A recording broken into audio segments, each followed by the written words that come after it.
beautiful souls, and welcome back to this reading. So it's a reading on the solar eclipse that's happening on the 17th. There's a lot happening on the 17th, and this is one of the things that are happening because it's also the beginning of Ramadan. It's Mardi Gras, so the beginning just before Lent, the Chinese New Year, and then we have the eclipse portal starting. So it's a highly charged day, I would say. So rather than rehash what a lot of people I said about it, I just want to give you a Sirian perspective. So from Sirius, as a Sirian wisdom keeper. So remember that we're having a partial solar eclipse in Aquarius, which is why I have the Aquarius here. And you can see it's collaboration, source, and perception. And it's a time where the moon passes directly between the sun and the earth, and it's kind of partially blocking the sun. So maybe, if we look at it just like literally, where are our emotions? If the moon represents our emotions and our emotional body, they might cloud who we are really, or how we express ourselves, and they might also change how we do that. So it might create a new dynamic between how our emotions allow us or not to express ourselves and our sunshine and our soul, and what makes us unique in our light, because sun is light, and what expresses how we express that. And also because it's Aquarius, it's about communication and about collaboration, a community, and all the co's, I always say that's a very sign, like collaboration, cooperation, etc. So I'm wondering if this kind of temporary, shadow on our light and how we've been expressing ourselves, and are we going to be flooded with emotions, or are we just going to have like this whole revamp of how we project ourselves out into the world, and how we do that in the community realm? Like maybe some of you haven't wanted to be part of a community because you felt that you dimmed your light in a community, or you couldn't shine in a community, or you couldn't properly be seen in a community. This would be that kind of energy. So I would really, really add here that there's a sense that maybe your emotions have, or how you've been managing your emotions, have really, really prevented you from expressing your light, maybe, instead of them being very maybe dynamic. They've kind of blocked your light in many ways. And so maybe this is a new way for your light and your emotions, so your soul and your emotions, to coexist and collaborate and incorporate. I think that would be also an interesting thing to see. Okay, so Spirit, show us which Sirian spiritual ally would be helpful and could guide this collective through this portal that opens now. I think it closes in August. We have the symbols dream come true.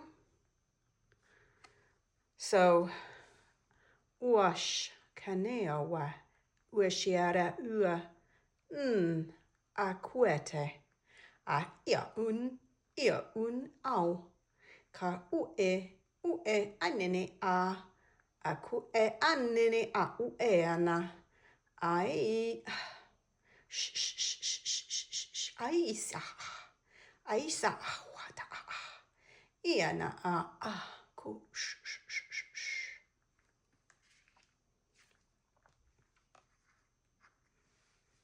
So this is two things come through here. Maybe a dream that you've been working on for a long time is finally going to be like, whatever was blocking it or locking it is going to kind of unlock itself through this eclipse. So I would encourage you to really journal, like track it. How are you feeling before? How are you feeling during? How are you feeling after? And know that it's a process, so it's going to unlock.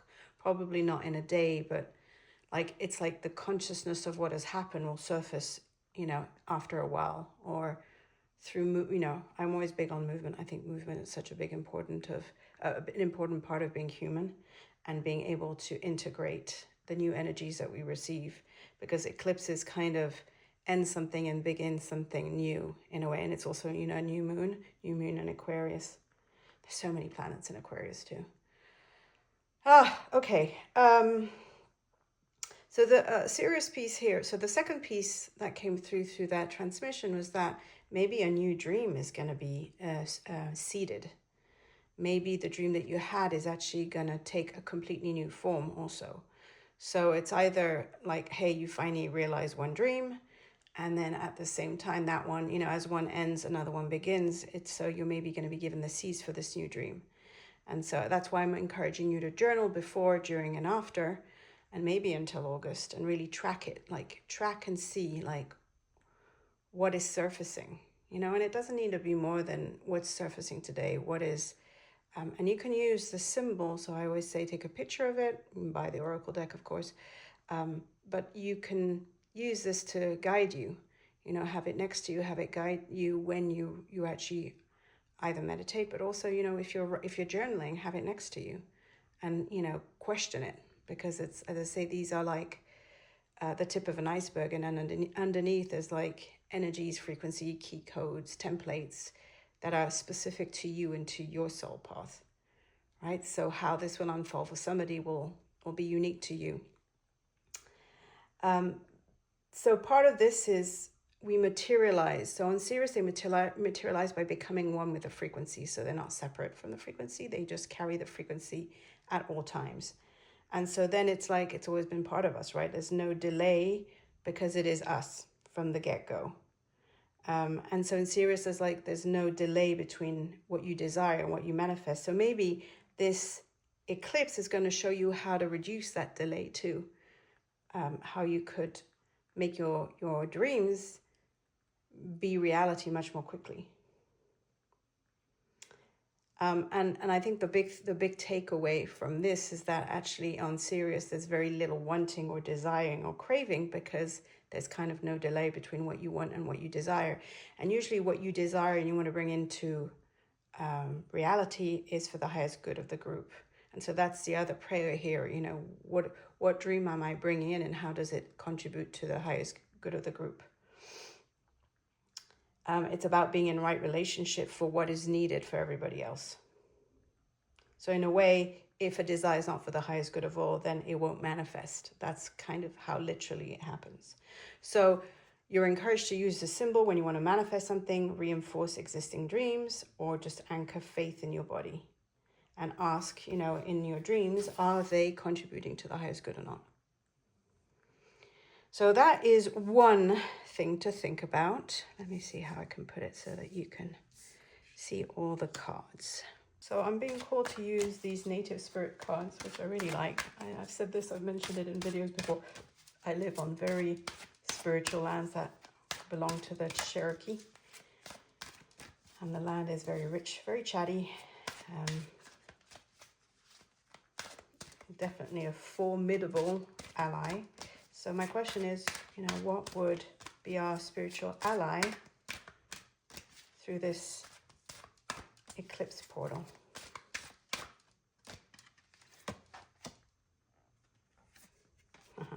We have two cards, and I don't know this deck very, very well, so bear with me as I figure it out. We have the Warrior of the Heart and the Storyteller together, who came out together. So let's start with this one, and then we'll tie them together. So this makes me think of one of my readings that I did on, I think it was the Fire Horse, where I was talking that the earth is calling back its Amazon warriors. And so this is a call for impeccability in all of your actions. And it's not a time to be timid and pull back. It's about embodying the immense courage that's coming with all that fire energy. Step forward and take a risk. Be willing to live life from your heart rather than for your mind. Honor your truth and speak up for yourselves. And I think part of this is recognizing your fears. Courage doesn't mean you're not afraid. It just means that you just acknowledge that you're frightened, and you do take action no matter what. And so one of the things you can do to really embody the energy of the warrior of the heart is to list everything that you're afraid of. And then write every reason why it's important to overcome that fear. And then make a list of various steps that you can take to overcome the fear. And I'll be honest with you, it's kind of a nervous system rewiring, because as my very, very wise niece told me, you know, you're just educating your body that it's not dying every time it does something scary, right? So you're, whatever it is that you're afraid, whatever action you're afraid to take care of, your body thinks it's going to die, or your mind thinks it's going to die. Basically, your nervous system thinks you're going to die. And so by taking the action, you're actually rewiring it and telling it, look, I took the action, it was scary, but I didn't die. So I think there's a lot of truth in that. So one small action to take, or, you know, that you could do every day, just a daily, at the end of the day, check in. Okay, what am I scared of? What's my next step, and why is it so terrifying? And then just maybe break it down in little parts so that it doesn't feel as scary. Okay, and the other one is the storyteller, which means, for me, if I were to say it like that, is, you know, we all have a story to tell. We all are a story that's unfolding. And we all have immense soul wisdom to share. And there's so many different ways we can tell that story. We can write it, we can sing it, we can dance it, we can channel it, we can be a mother, we can be a worker, we can be a wife, we can be a husband, I mean, it's endless, right? The way you want to tell your story is up to you, and you can change your mind 20 times and do it in 20 different ways, as long as you're telling your story. And I think that's the thing, that it's a call for a communication. It's a call for expressing who you are. It's a call for sharing who you are with the world, and being your story, embodying and living your story. And if you don't like the story you're telling or you're living, change the story. You know, there's the story that your past is like a story, maybe that you are unconscious of. Your present is the one you're creating, and the future is the one you would like. So if you don't like what you're creating, change your story. I didn't use it, but I used it. I didn't say it before I went on, but this is the Indigo Color Mirror Spritzer, and it's all about communication. So communication from your third eye, because indigo is the color of the third eye.